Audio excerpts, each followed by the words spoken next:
नमस्कार, मैं हूं आशुतोष और आप देख रहे हैं सत्य हिंदी। सत्य हिंदी के विशेष कार्यक्रम श्रवण गर्ग की खरी खरी में आपका स्वागत है। ये हमारा वो कार्यक्रम है जिसमें देश के जाने माने पत्रकार संपादक श्रवण गर्ग जी अपनी तीखी टिप्पणी करते हैं मौजूदा राजनीतिक माहौल पर, और उनकी तीखी टिप्पणियों से ना तो सत्ता पक्ष बचता है ना ही विपक्ष, और दोनों ही तिलमिला के रह जाते हैं। आज फिर रूबरू होंगे श्रवण जी से और जानेंगे कि दरअसल इलेक्शन कमीशन इस देश में चाहता क्या है। इलेक्शन कमीशन पिछले कई सालों से लगातार, जी हां, लगातार सुर्खियों में है। अच्छे कारणों से नहीं, उनके ऊपर बड़े गंभीर आरोप लग रहे हैं। उनके ऊपर गंभीर आरोप यह लग रहा है कि दरअसल वो भारतीय जनता पार्टी के एक्सटेंशन काउंटर बन गए हैं। वो सरकार की मदद कर रहे हैं चुनाव जीतने में। ये बहुत गंभीर आरोप है। इस पे कितनी सच्चाई है, कितनी सच्चाई नहीं है, ये तो कहना बहुत मुश्किल काम है। लेकिन विपक्ष ने एक तरीके से उनके खिलाफ, और मौजूदा जो मुख्य चुनाव आयुक्त थे ज्ञानेश कुमार, उनकी जो लीडरशिप में जो चुनाव आयोग है, उसने तो एक नया ही रिकॉर्ड कायम कर दिया है। शायद ही विपक्ष का कोई ऐसा नेता होगा जिसने मौजूदा चुनाव आयोग पे गंभीर आरोप न लगाया हो। ताजा उदाहरण बिहार का है, जहां एसआईआर करके एक तरीके से कोहराम मचा दिया है। तमाम तरीके की धांधलियों की, तमाम तरीके की गड़बड़ियों की शिकायत आ रही है, लेकिन चुनाव आयोग सुनने को तैयार नहीं है।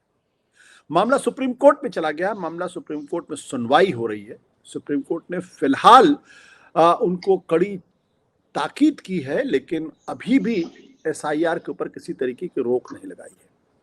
उधर राहुल गांधी लगातार कह रहे हैं कि चुनाव आयोग भारतीय जनता पार्टी के पक्ष में चुनाव को लूट रहा है। उन्होंने कहा कि कर्नाटक एक लोकसभा के बारे में उनकी पार्टी ने पड़ताल की है, और जो सबूत मिले हैं वो सबूत चुनाव आयोग को पूरी तरीके से खत्म कर देगा, और 5 अगस्त को वो खुलासा करने वाले। उनके हिसाब से ये एक एटम बम है। अब सवाल ये उठता है कि क्यों इतनी अराजक स्थिति पैदा होती जा रही, जिसके केंद्र में चुनाव आयोग दिखाई पड़ रहा है। श्रवण जी, आपका बहुत बहुत स्वागत है सर, बताएं सर। अब केंद्र में चुनाव आयोग नहीं है। केंद्र में नरेंद्र मोदी हैं और उनकी हुकूमत है। चुनाव आयोग तो इस समय कठपुतली की तरह काम कर रहा है। देखिए, हम आप आज की बात उस चीज से करते हैं जो राहुल गांधी ने आज कही है, जो legal conference, annual legal conference में जो उन्होंने कहा, और उसका जो कोर सेंटेंस है वो ये है कि हम सबको एक दिन आग में हमारा शरीर जाना है, तो मैं आग से नहीं डरता हूं, मैं उस आग से खेल रहा हूं। और उन्होंने जो मौजूदा सत्ता है उनको कायरों की सत्ता कहा है, और कहा है कि कायरों से डरना ही कायरता है, सबसे बड़ी कायरता। जो अंग्रेजी में कहा, we are all going to end up in fire. तो ये क्या कह रहा है, ये इसमें संदेश क्या है? संदेश ये है कि राहुल गांधी ने जो चुनाव आयोग के खिलाफ जो लड़ाई शुरू की है वो असल में इस सत्ता के खिलाफ है, और वो कोई निर्णायक मोड़ पर पहुंचने वाली है, उसकी घोषणा राहुल गांधी ने की है। और कोई बड़ी चीज मुझे लग रहा है कि कुछ होने वाला है देश में, कुछ बड़ा घटनाक्रम होने वाला है। राहुल गांधी जिस अंदाज में पहुंच गए हैं वो विपक्ष को भी डराने वाला है, और सत्तारूढ़ दल को भी डराने वाला है, और कांग्रेस को भी डराने वाला है। जो कांग्रेस में बैठे हुए हैं, भाषण देते हैं, बीजेपी के जो स्लीपर सेल्स हैं उनके लिए भी डराने वाला है। राहुल गांधी ने कल कहा था कि वो एक बम फोड़ने वाले हैं चुनाव आयोग के खिलाफ। किस तरह से धांधली चुनाव आयोग ने की है वो बताने वाले हैं, ब्लैक एंड व्हाइट में, सबूतों के साथ। इसको कहते हैं वो कि ओपन एंड शट प्रूफ, कि वो चुनाव आयोग वोट चोरी में किस तरह से शामिल है। कहते हैं कि चुनाव आयोग से कि आप you are working against India, और ये एक राजद्रोह है, और उनकी पार्टी इसमें इसके जो भी अधिकारी दोषी हैं उनको उनके रिटायरमेंट के बाद भी नहीं छोड़ेगी। ये एक मुद्दा है जो वो 5 तारीख को उजागर करेंगे कि जिस किस तरह से कर्नाटक में 2023 में उन्होंने चुनाव क्लेम किया था, राहुल गांधी ने जुलाई 2023 में, कि कर्नाटक के चुनाव में किस तरह की धांधली हुई है। दूसरी घटना ये हुई है आशुतोष जी कि चुनाव आयोग ने ड्राफ्ट सूची जारी कर दी मतदाताओं की बिहार के, जिसको आपने उल्लेख किया, स्पेशल इंटेंसिव रिवीजन के बाद 66 लाख लोग उसमें से बाहर हो गए। तेजस्वी ने आज कहा कि हर कॉन्स्टिट्युएंसी में, असेंबली कॉन्स्टिट्युएंसी में 20 से 30 हजार लोग गायब हो गए, उनके नाम नहीं है। इसका मतलब है कि टोटल 8.5% वोटर्स कट गए हैं। और जो लिस्ट उन्होंने दी है इलेक्शन कमीशन ने, तेजस्वी का कहना है कि जिनके नाम काटे गए न तो उनके पते हैं, न उनका बूथ नंबर है, न उनका एपिक नंबर है। एपिक नंबर मतलब electors photo identity card number. किसके नाम हटाए गए हैं किसी को पता नहीं है। हम यहां से शुरुआत करते हैं कि क्या चल रहा है और क्या होने वाला है। मतलब तेजस्वी ने तो ये भी कहा था कि उनका खुद का भी नाम नहीं है मतदाताओं की सूची में। आज जो कहा, इलेक्शन कमीशन हड़बड़ा गया और तुरंत उसने बताया कि आप पुराने एपिक नंबर से ढूंढ रहे थे, इसलिए आपका नाम नहीं था। आपका नाम इस जगह पर है, इस एपिक नंबर से ढूंढिए। आप कल्पना कीजिए कि बिहार में करीबन 8 करोड़ वोटर्स थे, पहले 7.89 थे, अब उसमें 7.24 करोड़ रह गए। मतलब 65,63,000 वोट बाहर हो गए, वोटर्स बाहर हो गए। इनमें वो कह रहे हैं कि 22 लाख मर चुके हैं। क्या इतने लोग लोकसभा चुनाव और जुलाई के बीच में मर चुके हैं? अगर ये जो लोकसभा की सूची में थे तो क्या एक साल में इतने लोग मर गए जो मतदाता थे? सबसे बड़ी बात ये, वो कह रहे हैं 36 लाख लोगों ने अपना पता बदल लिया, इसलिए उनको हटा दिया गया। वो कह रहे हैं 7 लाख वोटरों के नाम 2 जगह पर पाए गए। जो मर गए हैं, आयोग उनके बारे में पुख्ता जानकारी देना चाहिए, सर देश को मांगना चाहिए, प्रमाण मांगने चाहिए, कौन लोग मरे हैं बताइए। जो डुप्लीकेट नाम है, दोहरे नाम है, उनकी भी जानकारी मांगना चाहिए। हम यह बात उन लोगों की कर रहे हैं 22 लाख के करीब, 36 लाख के करीब उन लोगों की बात कर रहे हैं, 36,28,000 वोटों के, वो लोगों के बारे में जिनको लेकर चुनाव आयोग ने कहा है कि उन्होंने पते बदल लिए, इसलिए उनके नाम नहीं है। इसका मतलब है कि वो मतदाता अब नहीं रहेंगे। ये लोग कहाँ गायब हो गए? 36,28,000 वोट कहाँ, मतदाता कहाँ चले गए? देश बदल लिया इतने लोगों ने, कोई नए पते पर तो होंगे वो, देश में अगर है, नौकरियों पर बाहर चले गए होंगे, मजदूरी पर बाहर चले गए होंगे, नेचुरल कैलेमिटी के कारण डिस्प्लेसमेंट हो गया होगा। अगर ये लोकसभा चुनाव के दौरान उन्हीं पदों पर थे और अब नहीं है उन पदों पर, तो लोकसभा चुनाव की मतदाता सूचियां किस आधार पर बनी थी और ये कैसे पता चलेगा? इनमें से कुछ के या सभी के उस समय वोट पड़े थे कि नहीं, ये कैसे पता चलेगा? इन सब लोगों के नाम से जो वोटर आईडी कार्ड्स हैं, आधार कार्ड्स हैं, राशन कार्ड्स हैं, क्या वो अभी भी हैं कि नहीं है? आप सोचिए कि 3 लाख 4 लाख के करीब नाम जो हैं सिर्फ पटना में कम हुए हैं।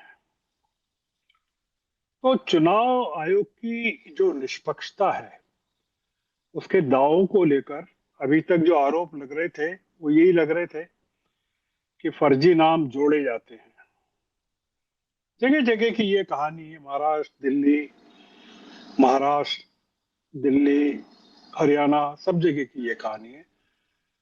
अब पहली बार ये आरोप लगा है कि मतदाताओं के नाम काटे जा रहे हैं, कम किए जा रहे हैं। महाराष्ट्र को लेकर ये आरोप था और उसका आज तक जवाब नहीं मिला कि रजिस्टर्ड वोटर्स की जो संख्या, टोटल रजिस्टर्ड वोटर्स की जो संख्या महाराष्ट्र में बताई गई थी, वो 9 करोड़ 70 लाख बताई गई थी। 9 करोड़ 50 लाख बताई गई थी। और जो वोटर्स जो बताए गए, जिन्होंने वोट डाला, वो 9 करोड़ 70 लाख थे। अब ये बताइए कि ये इतने लोग बढ़ कैसे गए जब आपके पास रजिस्टर्ड वोटर्स जो थे उससे ज्यादा कैसे वोट मतदाता हो गए? लोकसभा चुनाव के दौरान और जो मई जून 2024 में हुआ और नवंबर में जो महाराष्ट्र में चुनाव हुए, फडणवीस के चुनाव क्षेत्र में 8% मतदाता बढ़ गए। ये आरोप लगाया है और न्यूज लॉन्ड्री ने लगाया और तमाम लोगों ने लगाया। कर्नाटक में जो विधानसभा चुनाव के दौरान 2023 में जो जो वोट चोरी हुई, अब उसका जो भांडाफोड़ है वो भी राहुल गांधी 5 तारीख को कर रहे हैं। दूसरा पॉइंट ये है कि बिहार को लेकर जो ड्राफ्ट मतदाता सूची बताई गई है, पब्लिश की गई है कल, उसमें ये नहीं बताया गया है कि कितने विदेशी है, कितने मतलब कितने बांग्लादेशी हैं, कितने म्यांमार के हैं। मूल आरोप ये था कि बहुत बड़ी संख्या में विदेशी नागरिक हैं। मैंने जो खबर देखी उसमें मुझे ये जानकारी नहीं मिली, मुझे केवल 3 डाटा मिले, जो जिनके पते चेंज हो गए हैं, जो मर गए हैं और जिनके 2 जगह नाम है। तो मतलब ये कि क्या हो रहा है, लोग कम किए जा रहे हैं, जहां जरूरत है वहां कम किए जा रहे हैं, जहां जरूरत है वहां बढ़ाए जा रहे हैं। आपने भी कहा, सुप्रीम कोर्ट ने 2 बार कहा इनसे कि वोटर आईडी और आधार कार्ड को मान्य किया जाए, इन्होंने नहीं माना, चुनाव आयोग ने। अब हमारा जो मूल सवाल है वो ये है कि जो लोग मृत पाए गए हैं या जिन्होंने अपना पता बदल लिया है, क्या उनके नाम से जारी पहचान पत्रों को, जैसे राशन कार्ड है, वोटर आईडी है, आधार कार्ड है, उनको अब रद्द किया जाएगा क्या? अगर ये लोग कहीं नौकरियों में हैं, जमीनें हैं, खेती कर रहे हैं, तो क्या इनको बेदखल किया जाएगा, माना जाएगा कि आप इस देश के नागरिक नहीं हैं? और दूसरा ये कि अगर 36 लाख 28 हजार मतदाता या लोग, उनकी नागरिकता भी स्टेब्लिश हो गई है कि अब वो चूंकि मतदाता सूची में नहीं है तो क्या देश के नागरिक भी नहीं है, तो क्या उनको आप देश से बाहर निकालेंगे क्या? ये जो बिहार में जो समरी ट्रायल हो रही है वोटर लिस्ट की, अब आप सोचिए कि उसको पूरे देश में अंजाम दिया जाने वाला है। आप कल्पना कीजिए कि अगर 7.89 करोड़ वोटरों में से 65 लाख 66 लाख मतदाता केवल बिहार में निकल जाते हैं। लोकसभा चुनाव में आशुतोष जी, टोटल रजिस्टर्ड वोटर्स की संख्या 91 करोड़ थी। अब आप सोचिए कि 7.89 करोड़ में से 65 लाख कम हो गए, 66 लाख। ये एक्सरसाइज पूरे देश में होगी तो कितने 7-8 करोड़ लोगों को बाहर कर देंगे, सड़क पे ले आएंगे उनको। और ये क्या बीजेपी राज्यों में भी होगा कि केवल विपक्षी राज्यों में होगा? क्या ये इसका कोई संबंध जो है, जो कर रहे हैं उसका कोई संबंध डिलिमिटेशन से, सेंसस से भी हो सकता है क्या?